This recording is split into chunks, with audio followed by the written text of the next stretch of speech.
Plum mining এ যারা কাজ করতেছেন বা যারা পারেন কিভাবে গেমটা খেলতে হয় তারা ভিডিওটা স্কিপ করেন, কারণ এই ভিডিওটা যারা গেমটা খেলতে পারতেছে না বা কিভাবে মাইনিং করতে হয় সম্পূর্ণভাবে নতুন, শুধুমাত্র ভিডিওটা তাদের জন্য করা হচ্ছে, শুধুমাত্র একদম নতুনদের জন্য। যারা অলরেডি কাজ করতেছেন তারা ভিডিওটা স্কিপ করেন, দেখার প্রয়োজন নাই, ঠিক আছে?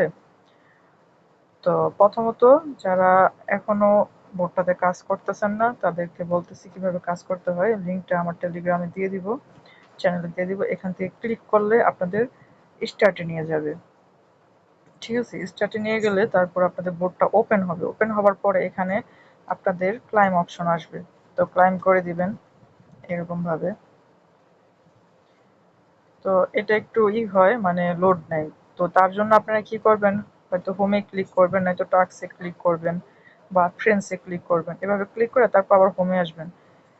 তারপর আবার আপনাদের এগেইন ক্লাইম দেখাবে, দেখাইতে পারে, অনেকের দেখায় না। তো এগেইন আবার ক্লাইমে দিবেন, তখন আপনাদের সার্ভারটা এরকম সামথিং দেখাইবে। তারপর রিলোড দিবেন, এই যে এখানে রিফ্রেশ রিফ্রেশ অপশনটা আছে, রিলোড দিবেন। তারপরে এই যে স্টার্ট ফার্মিং চলে আসছে। তো স্টার্ট ফার্মিং এ এই যে আপনারা ক্লিক করবেন, ওকে দিবেন।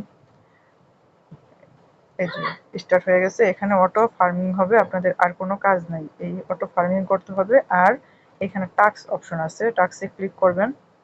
এই যে দেখেন আমি এখান থেকে কিন্তু সব টাস্কগুলো করে রাখছি। ডিসকর্ডে জয়েন হবেন, ডিসকর্ডে ক্লিক করে জয়েন হওয়া লাগে না, জাস্ট ক্লিক করে আবার ব্যাকে চলে আসবেন। একটু পরে দেখবেন যে ক্লাইম অপশন আছে, ক্লাইমে ক্লিক করবেন, হয়ে যাব। এটা না জয়েন না হলেও চলে, কারণ আমি তো 3-4টা কাজ করতেছি। এটা আমার 4 নম্বর অ্যাকাউন্ট। তো এটার মধ্যে আপনার জয়েনটা সবগুলো তো আর এক অ্যাকাউন্ট কানেক্ট করা যায় না, তাই না? ওই আপনি ক্লিক করবেন, ক্লিক করার পরে আবার ব্যাকে চলে আসবেন, আপনার জয়েন হইতে হবে না। তখন অটোমেটিক দেখবেন ক্লাইম অপশন চলে আসবে, ঠিক আছে? ক্লাইম অপশন আসার পরে এগুলো সব ক্লাইম করে নেবেন। এখান থেকে মোটামুটি ভালো একটা 1-2 হাজার পয়েন্ট পাবেন। তারপরে আসেন ফ্রেন্ড। এখানে ফ্রেন্ড হলো গিয়ে আপনি 5-6টা ফ্রেন্ড করতে পারবেন, ইনভাইট করতে পারবেন। এখন বাড়ছে, এখন আমি যখন প্রথম অবস্থায় জয়েন হয়েছি তখন 5টার বেশি রেফার করা যায় নাই, এখন রেফার করা যায় 10টা। এই আইডিতে 10টা দেখাইতেছে, আমার অন্য আইডিতে 200+ দেখাইতেছে যে রেফার করা যায়। তো আসেন এখন গেমটা দেখে, গেমটা কিভাবে খেলবেন। তো এই যে প্লে অপশনে ক্লিক করে দিবেন। প্লে অপশনে ক্লিক করে দেওয়ার পরে যে ফুলগুলো পড়তেছে, আপনারা জাস্ট 4-5টা আঙ্গুল একসাথে করে আঙ্গুলগুলো খালি ট্যাপ ট্যাপ করবেন, ঠিক আছে?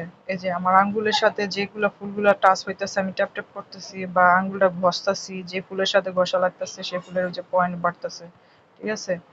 এই যেভাবে ট্যাপ ট্যাপ ট্যাপ ট্যাপ করতেছে। তো এই ক্ষেত্রে দেখা গেছে কি স্ক্যানটা না ছোট হয়ে যায়। তো আপনারা কি করবেন, আপনাদের বাম হাতের একটা আঙ্গুল বা বাম হাত দিয়ে মোবাইলটা ধরবেন, একটা আঙ্গুল যাতে স্ক্রিনের উপর চাপ চাপ লেগে থাকে, ওইভাবে ধইরা তারপর আপনারা এভাবে পয়েন্টগুলো আর্ন করবেন, ঠিক আছে? নয়তো দেখা গেছে আপনারা বেশি পয়েন্ট আর্ন করতে পারবেন না। আমি তো 180-160-এর ভিতরে থাকি। তো এই যে দেখেন আমি এক হাতের আঙ্গুল দিয়া, মানে এক হাত দিয়ে মোবাইল ধরে রাখছি ঠিকই, কিন্তু একটা আঙ্গুল আমার স্ক্রিনের উপর আছে, আর আমি আরেক হাতে 4 আঙ্গুল দিয়ে এভাবে প্রেস করতেছি, মানে সোয়াইপ করতেছি। আর এই যে দেখেন ফুলগুলো ভ্যানিশ হচ্ছে, যেগুলো ফুলগুলো ভ্যানিশ হচ্ছে ওগুলো পয়েন্টগুলো আমার কাউন্ট হচ্ছে। এই যে দেখেন আমার পয়েন্টগুলো কিন্তু অলমোস্ট কাউন্ট হচ্ছে। এই যে দেখছেন, এভাবে আপনাদের এগুলা কাজ করতে হবে। তো এভাবেই কিন্তু মানে প্রতিদিন 10টা 12টা করে যখন আপনি এই গেম ড্রপ খেলবেন, এই গেম ড্রপটা খেললে আপনার পয়েন্টগুলো কিন্তু কাউন্ট হতে থাকবে। তো আমি কিন্তু এতগুলা কাউন্ট করছি, মানে পয়েন্ট করছি। তো আপনারাও এভাবে আপনাদের পয়েন্টগুলো কাউন্ট করে বাড়ায় নেবেন, ঠিক আছে?